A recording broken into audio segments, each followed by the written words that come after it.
Power Hour.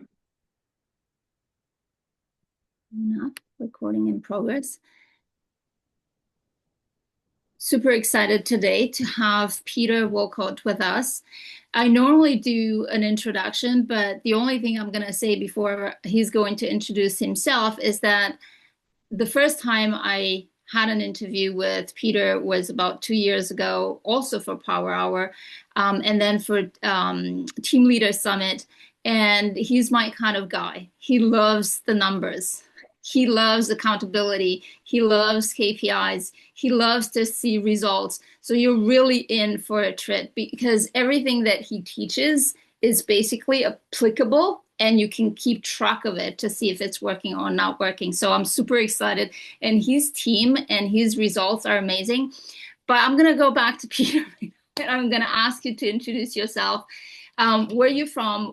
Your team, how long in the business, how come and you end up in real estate. This is a way of connecting people also for referral purposes. You have a large team and a performance team based, and if people are from different areas and they're looking to have their clients properly served, let us know where you're from so they can reach out to you. Take it from here. Beautiful. Thank you. Good morning, everybody. Thanks for coming on. You're making me sound like a robot. So I promise I'll try to keep things interesting. But yeah, we're very much by the numbers at the Woolcott team. So we're a team of 40 agents, and we're pretty locked down to Hamilton and Burlington, where we transact. I've been in the business since 2016. So it's my parents who started the team over 30 years ago, and my sister and I now that run it. And I oversee the agents, recruiting, training, onboarding, all that good stuff at the team, and the transaction side of the business. We usually do about 450 to 500 transactions in a year between the 40 agents there.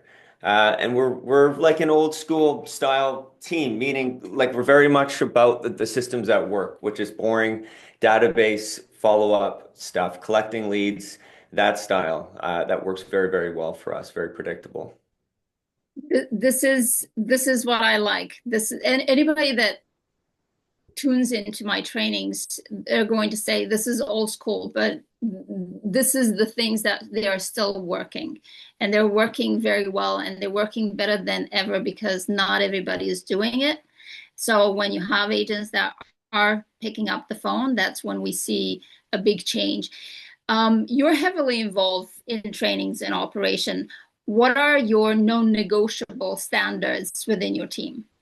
So number one for us, and not everybody's into this, and not everybody got into real estate for this, is we're very much like in office. So somebody new to the team has got to be in the office around other, like we've got some pretty high performing agents here, and everybody's full time and working to get to like the top of their career. The whole point of somebody joining our team is to be around that infrastructure, that whole culture. So, I mean, being around those other agents is a big thing, which means you're coming to almost a training session every single day, whether it's a scripting session or a business strategy session, or we have listing and buying meetings. Right now, the whole team is in just a listings meeting where we're going over all of our upcoming listings and current listings on the market. The agents that succeed are in almost every single one of those. None of them are mandatory. Like I'm not calling anybody if they don't show up, but they find enough value in it and they can see it moving them ahead. Not like you're taking something monumental from each one of those meetings and implementing it right away in your business, but you take small things that you don't even really know and you keep in the activity that makes you successful. And it's very clear when an agent stops coming to those meetings, their activity goes down and they start to fail and the transactions get fewer and further between. So coming in is a big thing. Usually when an agent's business is in trouble, we'll put together a plan, which usually includes a certain amount of hours in the office. That's a big non-negotiable. And then, I mean, on top of that is getting on the phone. And we do it kind of in a hardcore way when someone starts with the team, meaning like we do these follow-up boss boardroom sessions every Tuesday, Wednesday, Thursday, and Friday from 10 to 11, which means we're putting on a headset and you're in a room full of other agents with a headset on, and it gets loud as hell sometimes and it's super awkward. And it's really tough when you're first starting, but it is the best thing for an agent's business to just like put that fear of the phone into a box so it doesn't follow you for the rest of your career. And you're going to pick up on some of the other things that the other agents are saying, how they're like opening up the conversation, how they're handling objections. And you can see the proof in the pudding, meaning you can see agents not just making phone calls, but actually booking appointments. So when you're banging your head against the wall, making all these calls, you're not wondering, like, is this just BS or does this actually work? You can see that actually happening. You can see the appointments going up on the board and have faith that that stuff really works. So, I mean, coming into the office and getting on the phone, it's not super monumental, but those are two very clear key markers of whether or not someone's going to have a go at it or not.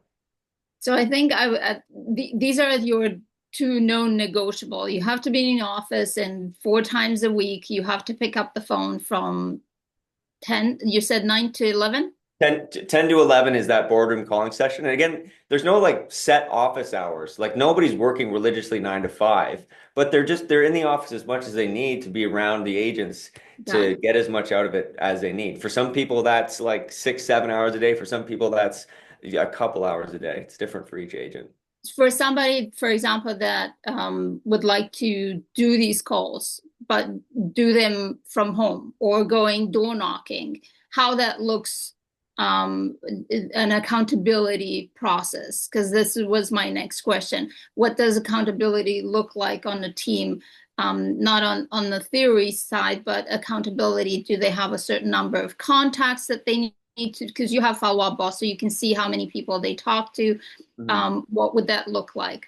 And if they want to do that from home, for example, because you said it gets loud, but it also has the advantage of hearing somebody else how they handle objections, but in the same time it does get, you get impacted. What if somebody says, hey, I want to do these calls, but I want to do them from home and I want to do 3 hours instead of one? How would that look like? So, I mean, they can do the calls from wherever they want. I don't care if it's done from the library, your house, wherever. Mhm. It's all going to be documented in Follow Up Boss. But usually when an agent comes to me and says, "Hey, these sessions are a little loud, and I can't focus. I'm going to do them from home," I'd say, "Great." And then I notice that either the number of calls goes way down, or they do a pile of calls and they get nothing from it. I mean, I think for most people, you have to kind of push yourself in these calls, which you can get away with not doing if you're in your home office and you're secluded and you're by yourself. You're not going to come out of your shell and push for the appointment. And you're not going to have this competitive nature where, okay, shit, Susie just booked an appointment. I got to hustle. I got to make some calls here because, like, I don't want to be the only person not on the board. Mhm. For us, the most important marker in a week is 15 unique 2-minute conversations, meaning 2-minute conversations or longer with at least 15 different people in the database. And agents that do 20 or more get access to more leads on the team.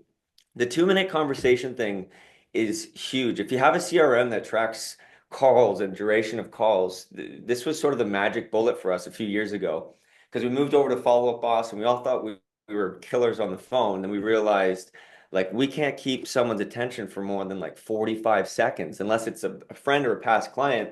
If it's a cold lead, we're really struggling there. So we focused on getting to a minute. Results got a little bit better, but then when we focused on asking the right questions, digging deep into motivation and getting to 2 minutes or longer, that's where somebody goes from, I'm not doing anything. No, I'm not sure why you're calling to, well, if the right townhouse came up, we might consider it. Or, the market's a little bit down, but if it improves a little bit, we might consider selling. And that opens up a can of worms that you can follow along in the conversation and then put an actual plan together for the person. But that doesn't really happen at like a minute or a minute and a half. And oftentimes the agents will come to my office and say, "Oh, I didn't get to my 15, but I had three that were like a minute 55." Okay, but nothing came out of those calls. You have to get over that hump of the 2-minute thing.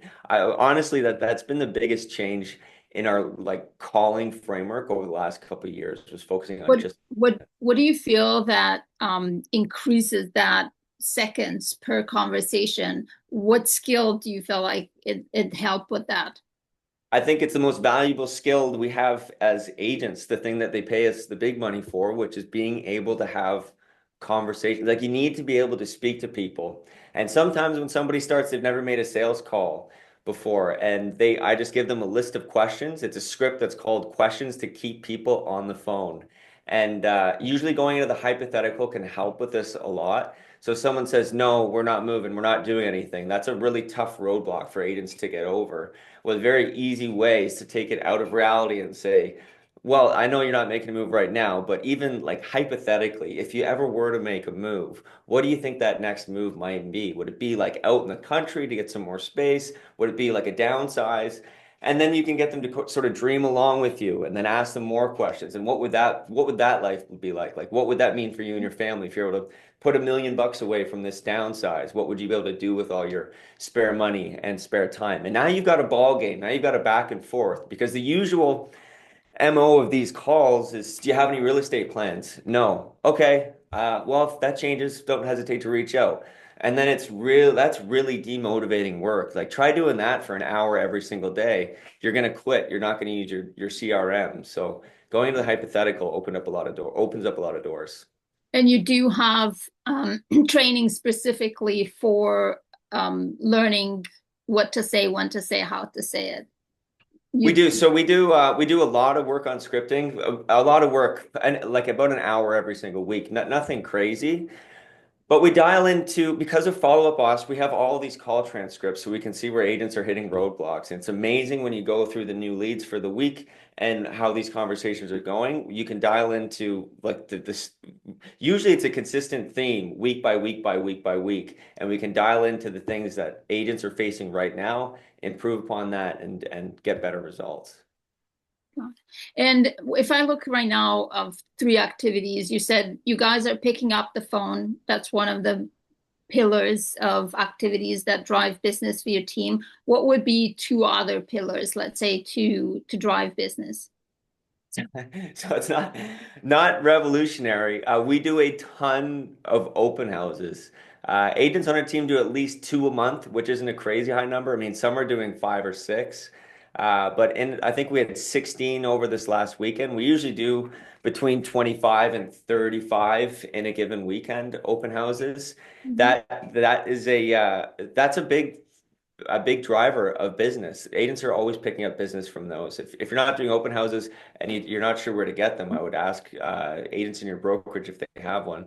Another is in Waterdown coming up in the next few weeks. And this is very simple. Like, you drop off a brown paper bag to, we're doing a couple thousand homes, but you could do a couple hundred, and just ask people to put canned goods in these brown bags overnight. And then go and pick them up a couple days later and you'd have a letter in there. They did this in the southwest of Hamilton, and there were crazy good results. And so we try to do something community driven every sort of quarter, I would say. God. The reason, I'm asking you these questions and somehow I see it in your face, it's not rocket science here. It's very simple, very old school, is because I want people to hear that from such a high performance team, to hear what actually is working and kind of silence the noise of all the other things that they've been circulating in the industry, which bankrupt a lot of agents because they are still not picking up the phone, not doing the open houses. So as ordinary, you may feel that you're communicating common sense or things that are not impressive. It's actually what's working. So I'm going to continue asking you and leaders like yourself what you're doing so people can hear it, not just from me that I scream it all the time, but from people that are also in this industry and they see results. Yes, picking up the phone is important and it's what actually moves the needle. When you say picking up the phone, what are the buckets that your agents are calling? Oh, that's a great question. I love this stuff. So we have a big database of there's almost 30 or over 30,000 leads that are sort of up for grabs in what we call these ponds. And geez, you can call anything from like open house leads from a year ago. You can call leads that were recently reassigned from an agent for one reason or another. You can call leads that wrote in through like the top lead sources, so like Realtor.ca, Referral Exchange, Woolcott.ca, in that database. So they're all different kinds of buckets in those ponds, but this is sort of what's replaced cold calling for us, because gone are the days of grabbing a postal code and getting like a few hundred numbers from telelisting. So we had to replace that with actual leads. And so this is what I would call cold calling in today's market, and agents do about an hour of that. Mhm. So that's, I mean, that's one bucket, and then the rest is really just warm follow up, and then you have your sphere. If that does that answer your question Yeah, in terms of yeah, yeah. buckets? So I think it's important to make the distinctions also on, coming in the office and location versus leads from the team. So if you're in an environment where you're part of a team, that's going to be the standard that you created. And a lot of teams created the standards. You work from the office, you call the leads of the team. The team has a lot of resources, a lot of money for marketing and all of that. That creates a lot of traction. They have a lot of open houses, listings, so they have a lot of inbound leads that the agents could actually call and make these calls, which are you call it still cold calling. There's a certain element of warmth because they came through all of your efforts and For resources of sure. the team. Now, Mhm. when it comes to someone who is not in a team, not considering being a team, that still applies in the call in picking up the phone. Like you said, telelisting is an option. You pick up an area, you pick up the phone, you're still calling people. And then obviously, if you had open houses, if you have your own listings, if you have people that sign up to realtor.ca and all of that, you still follow up with these people. How much from a perspective of kind of creating a business plan, let's say, how many calls would be an agent in your team that's doing the right things? How many calls would that person will call, and how many follow-ups per week would you say that it's a good performance? So that's actually it's different for each agent because every agent, even on our team, like as strict and as systemized as we are, there's still agents still have their niches within the team. So a guy like Mike O'Connor, who's a pretty high performer on the team, he knows that he's got to have. He was just telling me the other day he has a 24% conversation rate, and usually it's 10 conversations to an appointment. So you can do the math.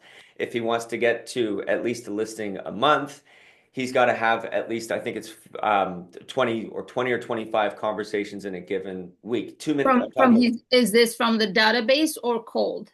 this is a mixture of both. Both. Got Yeah, it. he just does 25 conversations in a given week. But then there are other agents that they can get away with doing a little bit less because they do more in-person stuff and they do more pop-bys.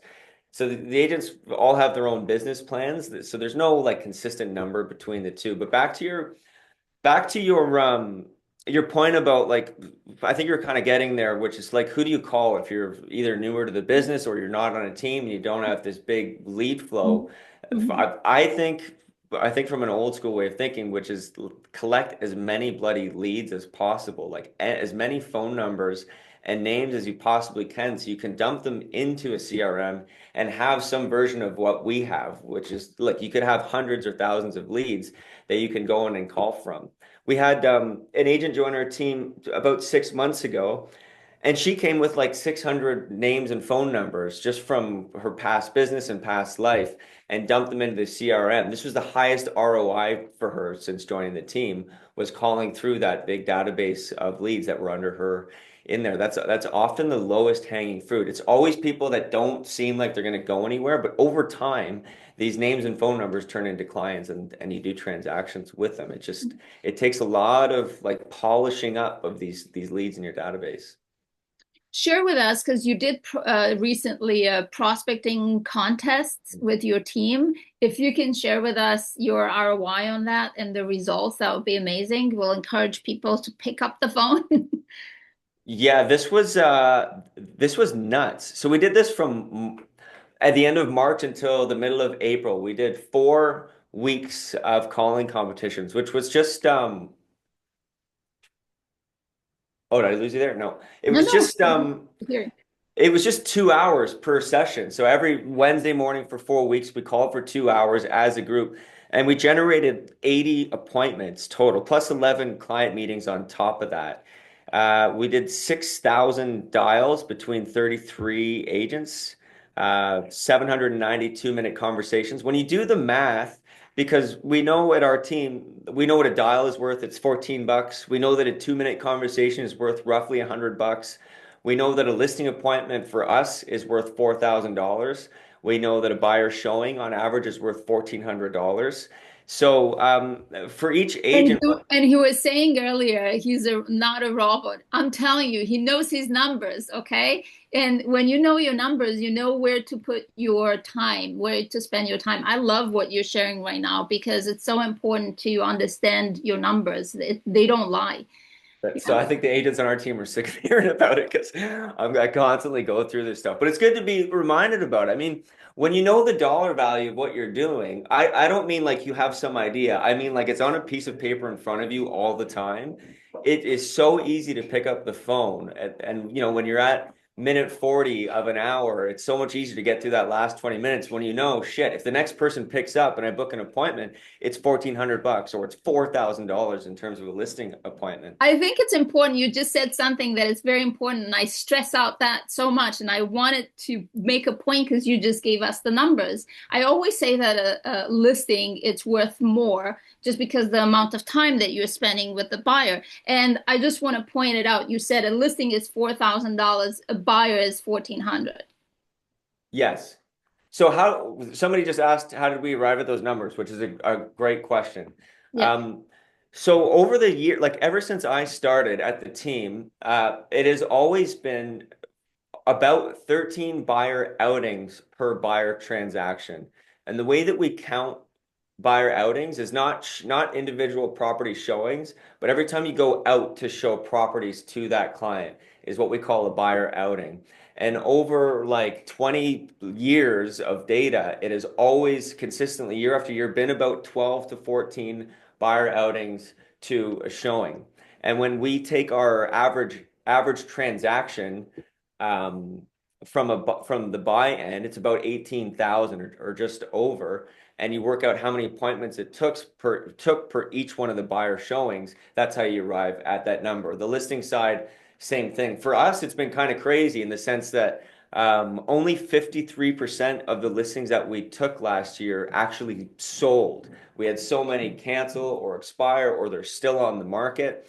And we sign about 73% of the listings that we go on. So when you do the math and you look at the listing appointment, sorry, the listing transaction average end, which is about 18,500, that's how you get to that $4,000 number. Now, I don't mean that we only win 73% of those listing appointments. That just means because we win about 97% of them or 98% of them. That's of the ones that we go to, 73% of them generally actually list their house within that year. So that's how we get to that number. And these numbers aren't that hard to track. Like this stuff is all done in Excel very simply. Yeah, and it's so important. And obviously, you're running a team of 40, but the same principles apply to an individual. Um, and what's your approach with your database? Because this is one of the main pillars of most agents, and the one that they don't seem to want to pick up the phone and talk with their database. What's the approach when it comes to database? What do your agents have to do with their database if they're part of your team? So yeah, I wouldn't want to call through my database either if it wasn't exciting to me, if I wasn't getting results out of it. I mean, a common mistake is, well, there's a few. There needs to be a rule book or a standard or there needs to be some sort of a rule for you about what constitutes a lead and what doesn't. So I would separate your leads into two buckets: leads that are leads, people that you have warm follow-up with, and then other people that you can say you're doing like you're making Hail Mary calls on. And then you can separate out the two types of calls. And that helps you not muddy the waters of what's perceived as a good lead in your database. We use Follow Up Boss, which I think is the best CRM Yeah. because I mean many reasons. But it has what's called our stages, which are just basically different plans that are launched for each client. So you can separate who's hot or who's not. Another way to keep things interesting in your database, I think every single person in your CRM should be set up on a search, and every single person should be set up on an email program that you can track whether they've clicked or not, whether they've viewed the email and clicked on it, because you can start to tell in your database when you've got people set up on a search and they're on a drip, who's getting warmer and warmer and who's not paying attention. So you can separate out your database that way. It's much more interesting to go into your CRM and call the top 10 most active people according to who's clicking on emails, who's looking at their search, rather than just treating like these, let's say it's 1,000 people, as they're all equally motivated, because we all know that they're not. So you want to have ways of making things interesting, but also a way of zeroing in on who's most likely to transact at a given time. In addition to doing all the cold stuff that you have to do to polish these leads up and build relationships. Yeah, I find that that's a big thing. And another point I want to make too is it's you're only going to want to call in your CRM if you're providing value. Nobody wants to make and nobody wants to get a call that's just, I'm just following up. I'm just touching base about your real estate plans. Are you moving this year? Nobody wants to make that call because you just feel like you're bugging somebody. And often I have agents come to me and ask, like, how do I make all these calls? I feel like I'm just bugging. Nobody will give me the time of day. Usually a good plan is to pick a segment of your database. Like if you've got a group of people, let's say 50, that are in a similar boat. Like these people, they all said that they're not really moving, and I haven't called them in 3 months. Okay, pick a market statistic or a story that you read or something interesting that happened to you or a coworker in real estate, and make every single call based on that. Hey, Mr. and Mr. Smith, I want to give you a call. I know we haven't spoken in a while. I really wanted to share what happened in your neighborhood the other weekend. So we listed a house, and at the very last minute, the appraisal didn't go through. And so I just wanted to call you to tell you, like, we're seeing a lot of these appraisal issues, whatever it is. That's maybe not the most exciting to call. Think of something better than that.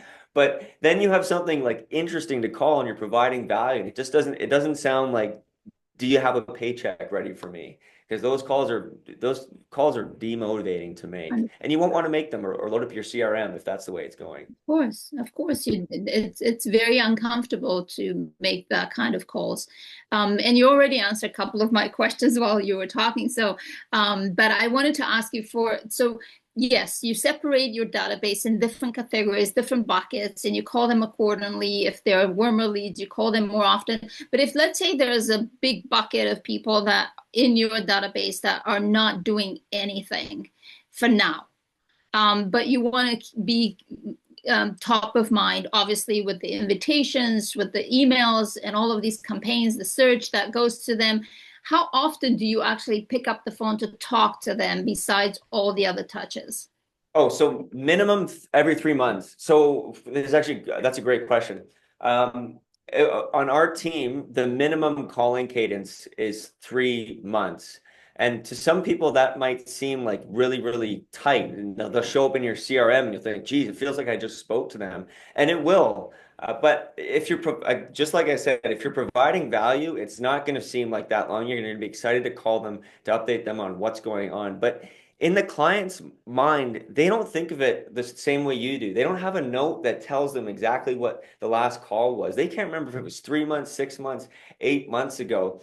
And the amount of times why we stick to that 3 month thing is because there's way more people in our database that do business outside of our team without us than actually do transact with us. And the amount of times that we notice in these ponds where we called somebody and then we let 6 months go by before we called them again. And guess what? Hey, just calling to see if you made a move. Yeah, we did. We actually bought a house in Grimsby and we're moving next week. And it's like, there's so many of those. I mean, everybody says you can take their timeline and cut it in half. I mean, yeah, you can do that, but then what does that mean your calling frequency has to be? Like if it's 3 months, that means you got to call them every 2 weeks at least. And again, you're only going to want to do that if you have something of value to give them in those calls, or it's just going to feel like you're nagging them. I love that you mentioned this because a lot of the resistance that I see in agents that I coach or in agents in our network is the follow up, and they feel like they're following up too soon. And I always say that there's never too soon to follow up, but it's always too late. So follow up is way sooner than you were thinking. If you were to look at your agents and your experience, what's the biggest mistake that you see agents do when it comes to picking up the phone? Biggest mistake that I see them making is, well, God, there's a lot of mistakes. I think not calling with an intention, meaning just calling for the sake of calling to get calls done is the biggest killer. So you really do have to think of what your angle is. My favorite script has always been for colder leads. Hey, Mr. and Mrs. Smith, it's Peter calling with Woolcott Real Estate. I wanted to give you a call. I'm going to be in your neighborhood next week. I'm doing some home evaluations in Burlington. Are you available on Tuesday at 6 or Wednesday at 10 for me to quickly come by your house and give you an updated value of your home? That script works so well with cold leads, with people that you know. It just kind of hits them right in the face with an appointment time. You'll be shocked how many people say yes. A guy named Paul Roussel used to do tons of cold calls on our team, and that script worked wonders. Or another one is I wanted to give you a call because we finally noticed some increase in buyer activity. And I wanted to give you a shout to see if I was able to bring you a really good offer to your house, would you consider selling your home? And then that answer is either yes or a no, that you have a line of questioning in behind to follow up on the conversation. So to answer your question, it's just calling for the sake of calling to appease the numbers and not really trying to get results out of it. And then they get killed. It's really demotivating. So Yeah. having like a razor sharp script that you know is going to get results, that's going to save a lot of trouble. I love everything you're saying. That's why I have you here. I can have you every day for our team meetings on Mondays. Just Peter's gonna come every day. I love what you're saying is because intention is so important. I see people that they're doing their calls and they're just bookmarking that the calls have been done, and they don't understand that you don't get actually paid for doing the calls. You get paid for booking an appointment and selling homes. And I think it's so important to start the day with that in mind. What's my intention? And the worst thing that you can do is to hang up the phone and not knowing what's going to happen next. Mm. When am I going to call them? Am I going to follow up? Are they call me back? Is if you have these questions at the end of a call, that means you had no intention when you started a call. So having a clear intention, I'm providing value and I'm pre-qualifying them so I know where I'm going to move them next into my database and follow up. I'm trying to book an appointment because they're closer and I'm booking the appointment. Like having intention and where the conversation goes during the call and how you actually you're in charge of that conversation and you know your questions, like you said, you're really good at your scripts and the questioning that takes the prospect from where they are into where they want to go. And sometimes the other way around, maybe they do want to have an appointment, but you're very keen on understanding motivation. And all of a sudden you realize they're not ready for an appointment. It will be too fast for me to go in an appointment. Let me let that conversation in a way that goes to a different time and so on. So it's so important to be intentional. And that I think it applies with everything, with your marketing, with your posting on social media, with your follow up, with your listing appointment. I see so many agents going to a listing appointment not with the intention of taking a signed contract, which is like just presenting themselves. And that's not the way to go. You have to go with the intention of signing a contract. That's what you're there, which means you're going to be prepared to handle some objections. Well, another thing another thing that I see agents like blind spot when they're making these calls is not going into the motivation on these calls. So that they're getting very surface level transactional type answers from the client and not really digging deep. What separates agents that aren't so great at calling from agents that are actually booking appointment is going deep with the clients, finding out what problems they're facing, what they're actually trying to accomplish with their real estate plans, and then offering up solutions. Agents that win out and actually build relationships, they're the ones with the solutions to the client's problems. And I heard this great, I don't know where Morgan Emery got it from. He's a real estate coach, but he said very simply, no problem, no solution, no sale. And I love it. So you need to be 100%. on the calls. I think looking for the problems that they're facing so you can offer a solution. And they're going to want to talk to you when they feel like you're the solver of all their problems. Yeah, 100%.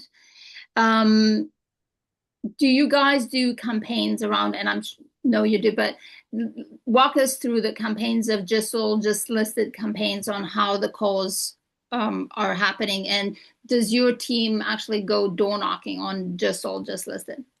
So we don't do, I don't have the best answer to your question on this. Like I referenced telelisting earlier, and we used to do a lot of that where we would sell a house and then you'd grab a postal code around it and you'd cold call and we would generate tons of business, but that's not really a thing anymore.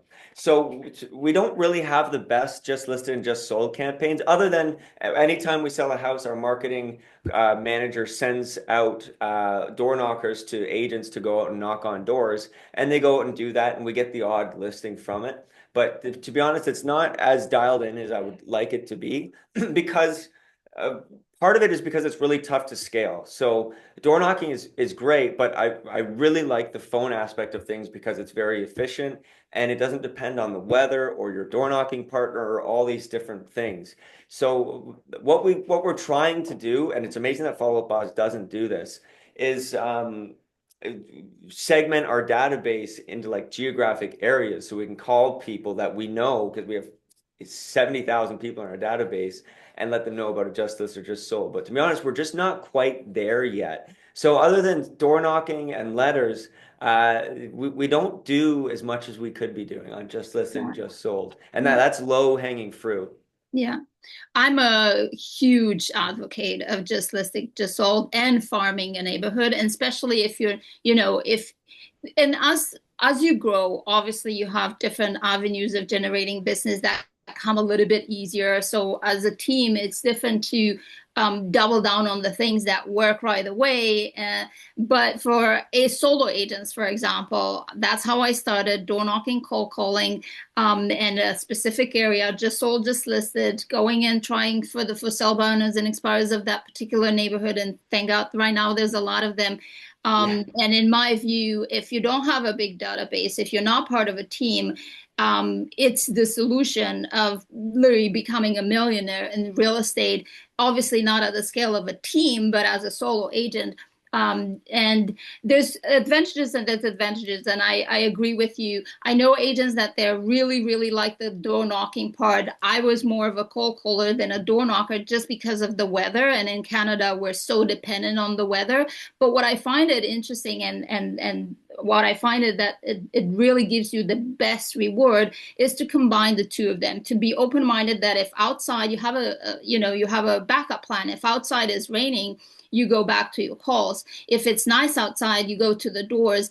And the reason of combining the two of them is that at all time you don't have the phone numbers of everybody on that street, and now you're going to meet people that you couldn't reach on the phone. So you start to kind of cover everybody besides the fact that you put a face to a voice that they're starting to hear you. So to me, from a perspective of a solo agent or like even like a small team that's growing into a neighborhood, just sold, just listed, and just farming, pure farming a neighborhood, keep going back there. And obviously, top it up with flyers every month. Once you get a listing, you take that money and you put it back into marketing. It's super important. And it's very, very efficient. That's how a lot of these smaller teams are building their teams very quickly. One is Kirsten Fury here in Waterdown. She's doing a lot of business in Carlisle because I know that every single time she lists a house or sells a house around there, her team is out door knocking the neighborhood, and she's taken some market share from us. So yeah, that is a Yeah. blind spot, and Yeah. again, like low hanging fruit. 100%. As just as an example, and this is so important to make there's no right or wrong, but it just shows you that, for example, a team that's heavy in the marketing and sends a lot of flyers for a long time, like, 20, 30 years, they're going to have a lot of traction and they don't necessarily need the door knocking, cold calling in that neighborhood. And they have a lot of incoming leads, inbound leads. But when I started, I went into a neighborhood like that and I started door knocking and cold calling. And in the first year, I took 14 listings because none of them were doing that. So the human connection sometimes could make an opening for you to be able to break. You can compete with amount of money that they put in marketing and flyers and all of that. But if you get to the nitty gritty face to face with people, you can create that trust right away. So, and now we're doing it again. We did it in Don Mills area for 15 years, and now we're right now. My daughter is trying it, the same formula in Alcona and Innisfil. So really fresh. We really believe in it, and it's working every time. So she got 12 leads, Wow. not listings, but leads. Three Yeah, months good for call you. calling, and now she's door knocking. So I'm really proud on that. That's fantastic. That's true sales. Yeah, we're in sales. That's what it says on our business card. Salespeople, not marketing people. Yeah. What are the most common objections that you find that your team is getting um, during the calls? So I'm sure that you guys are all running into the same thing, which is we're not doing it. We're pushing back our plans because of this thing or the other thing. And sometimes that's a condition, and sometimes it's an objection. And I'm just going to repeat myself. Whenever we hit that objection over the phone, we just dig deep into motivation, and we try to scratch the surface enough so that they trust us, because we know a lot of people are giving us lip service when they're saying, we're not moving in the spring. We're going to do it in the fall, or we're going to do it down the road. Or we're not doing anything anymore. We've changed our plans. Most of the time, you have to look in the mirror and realize this person's telling me that they don't want to deal with me. They don't trust me. And Mhm. once you accept that, you're going to push a little bit harder to try and build the relationship. You're going to try to add more value so that you don't have that happen to you. The other is on the listing side, right now, funny enough, I mean, I think it's a lot, it is a lot easier to sign a listing than it was 4 or 5 years ago. Like in those crazy years of 21 and 22, it was impossible to sell a listing because the competition was so immense. There were more agents in the business. There were so few listings. Now there's tons of listings, and it's easier for us to sign listings, but they're not worth anything unless they're priced correctly.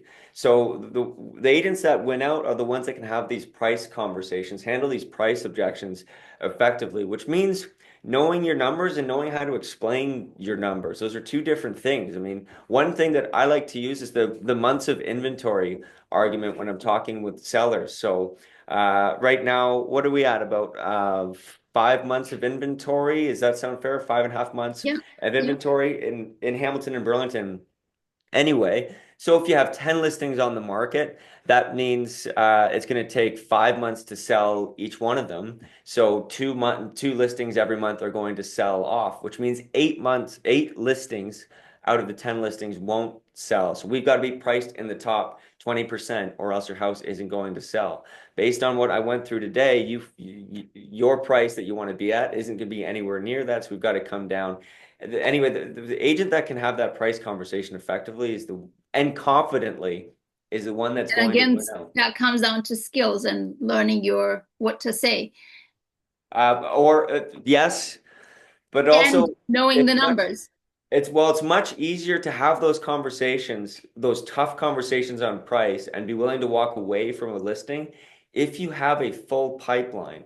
You're not gonna risk losing the listing if it's your only listing appointment that week. You're gonna take it at a shit price, and the thing's not going to sell unless your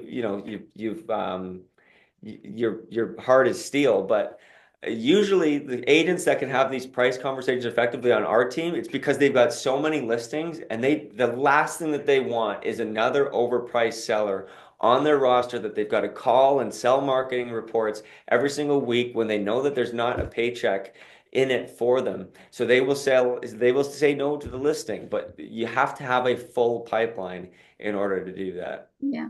And I want to mention, I made a note here of something that I want to go back to, but I wanted to ask you, does your team take overpriced listing? And you kind of answer it, but if they were to take an overpriced listing, what's the percentage that it's acceptable to take?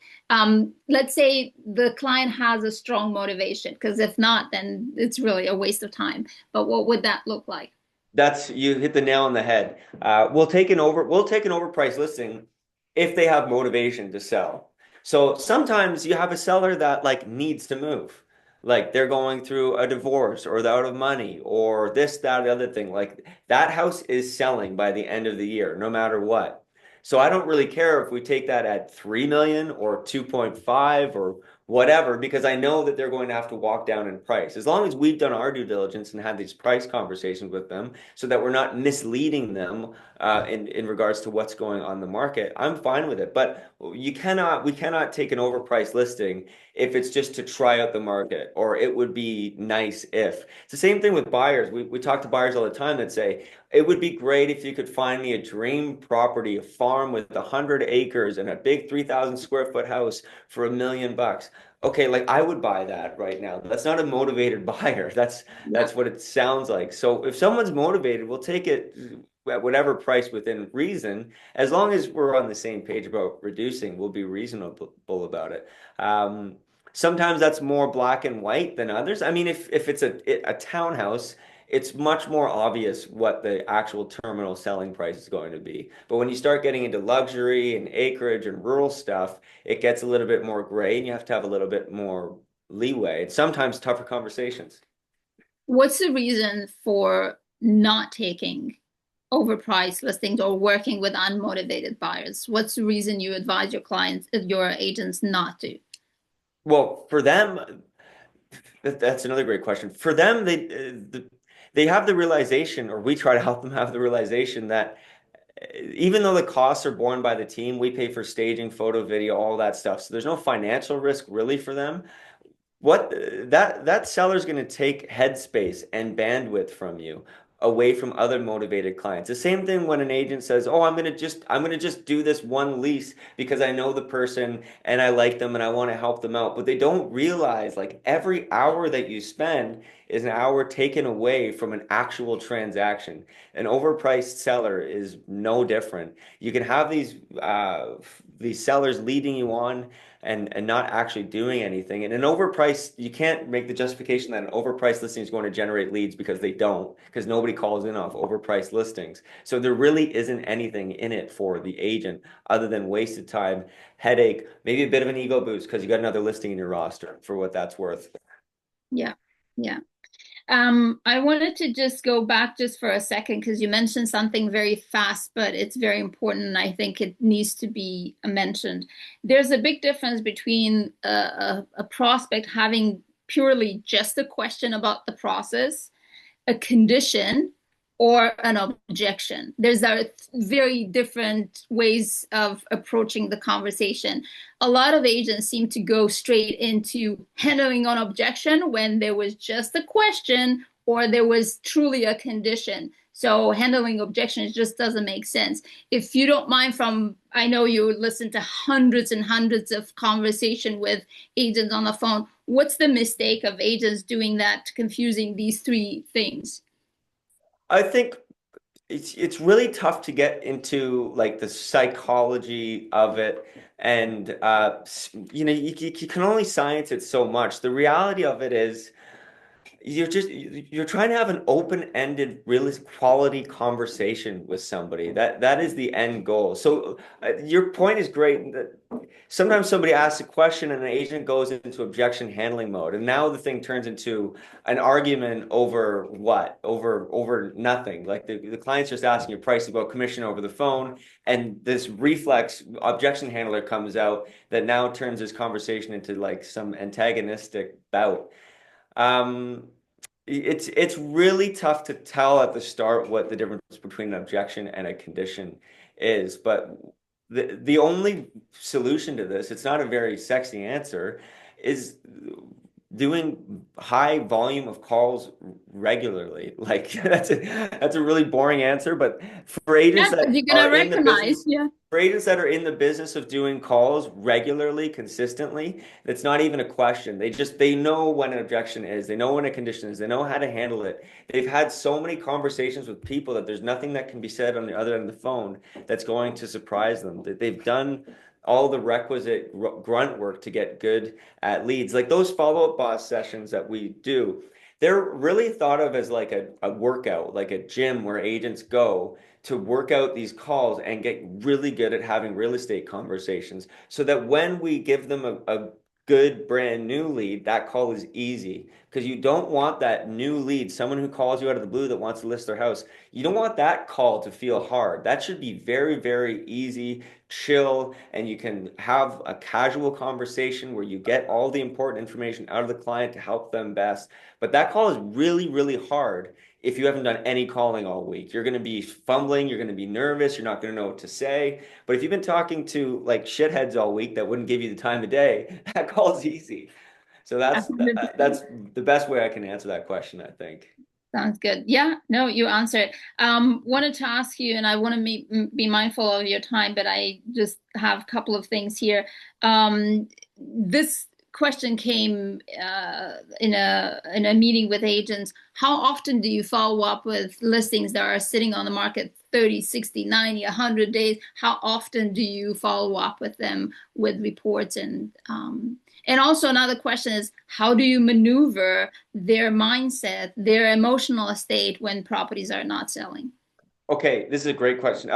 So a couple things. For us, the minimum standard is you have to speak with your client at least once a week. And I think for listings that have been on for more than a few weeks, that should also be thought of as the maximum if you want to scale it all. One thing is just constantly setting the table with the clients. So what we've been doing with our sellers is with Claude Co-work, which I can show anybody if they're interested in this how to do it. It generates, we have a real estate search set up to go to an email address that AI can read, and it knows all the information about a certain neighborhood where a seller is trying to sell. And it generates a very detailed report with stats that also has the Realtor.ca view metrics. It's plugged into Broker Bay, so it has the feedback from showings, and that all goes into a one-page document generated by AI, emailed to the client on Thursday. And Not you to have this, sorry to interrupt because I see faces being like, oh, this is amazing because it is. It's probably the best way that you can use AI right now is to generate these things. Do you have a way that, for example, if somebody reaches out and says, hey, do you have that prompt? How is that working? Would they be able to get it from you? I'd have to sit down, and I would happily do it. I'd have to sit down with you on like a Zoom or something and We'll walk do you another through power hour for how this. I set it up. But again, this isn't to replace these conversations. 100%. So that you've got this really good quality information that's better than your standard vendor email program, which just sends sold data. It has the data and it makes sense of it and provides the seller with a conclusion weekly so that it's very obvious what's going on in the market. And you're setting the stage so that when you drive out to that seller's house on a Thursday to get a price reduction, it's going to be a much easier conversation because they already know what's going on in the Yeah. market. Yeah. So that's a big thing. We do the same thing with buyers as well. Do you have, for example, because we have these chats that are created with the sellers, and even though Friday, let's say, is there, or Monday after the open house is there, a follow up every week, you're still updating them. For example, something came on the market, right in on their street, prices and all that. That chat still goes on. Like Yeah, it doesn't wait for the week. well, I think the problem most agents fall into is doing this work too frequently because they've got sellers that are like at 4:05 right after the open house want to know exactly what the feedback is. And after every showing, they want to know exactly what the feedback was. And after every new listing in the neighborhood comes up, they want an update on what's going on. The reality is you have to have at least on our team anyways, you have to have at least 12 listings in order to do two transactions in a month. It's really tough to do that with 12 people every single week and keep up with all the other things that you have to do. And now multiply that by five if you're talking to them every single day. It's just not manageable or scalable. So what we train our agents on doing is boiling that down and having the conversations ahead of time with the client to set the standard that it's one conversation, one market update a week. In addition to now, a lot of this stuff uh, like administratively can be done by AI these days, like updating them on showing feedback because that comes in through Broker Bay. It can automatically go out to the client if you want to have that done. There's other things that you can automate to take a lot of this workload off of your plate because I see a lot of agents doing like rote sort of administrative work that isn't where your value is. And you can get caught in this trap of, I was hired to collect feedback from my clients, or I was hired to, keep them informed about the market. You were hired to have a relationship with them. You were hired to help them feel comfortable during this real estate transaction. The other stuff, if you can get it more efficient or automate it in some way, you can focus on the better quality real estate work that you can do for the client, and you can limit it. It's way more efficient. You'll have more time in your day. Amazing. Thank you so much. And I know we have 3 minutes left. I just want to go through questions. If anybody has any questions, just unmute yourself and just ask the questions, and I'll take a quick look in the chat to see how do you arrive at those val. Okay, so that's something you already answered. Rise most money. Okay. Anybody has any questions that you would like to ask Peter besides of yes, there will be a recording. If you register for this, the recording will be sent to you by the end of today. I can tell you right now that the part that I like everything that you say. Could have you every Monday, but I really want people to go into that detail of getting that information, because if you have that information from cloud that comes in every day for you to read and every month to have all of that stats, when you go and you have these conversations with the sellers, either price reduction, price when you go to listing appointments, these are very, very important topics and very important things to know and be able to have coherent conversations. So thank you so much for bringing that up. And if you're open to that, we can do it for my team if that's okay with you. And then we could share with whatever you feel comfortable. Yeah, sure, But anything. yeah, thank you. No questions. Everybody is happy with what's going on today. Thank you so much for tuning in to Power Hour. Thank you, Peter, so much for sharing with us, like always, and wishing you all a great week ahead. Awesome. Thank you guys. Thank you, Andrea. Have a good one, everybody. You too. Thank you.